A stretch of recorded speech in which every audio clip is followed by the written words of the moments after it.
Hello, if you want to save battery on your Apple Watch Series 10, first of all, I will start by enable the most useful feature to do this. So basically the power saving mode. We have to open a battery, and here when you scroll down, go into the low power mode. And here we can find information what it does. So basically it limits notifications, mobile service and the Wi-Fi. Also, the certain health and safety features will be limited or turned off. And it will actually significantly improve the battery life of our Apple Watch. You can still try to manage some other options, like for example you can turn off the location, so you can just click OK and it will also fix this battery issue. You can basically do the same for your Wi-Fi and the Bluetooth.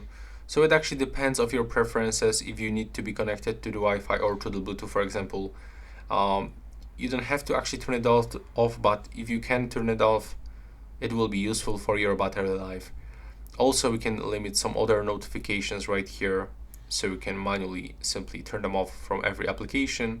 You can, like for example, turn off this announce notifications. And yeah, that will be all the quick information for you. Thanks for watching.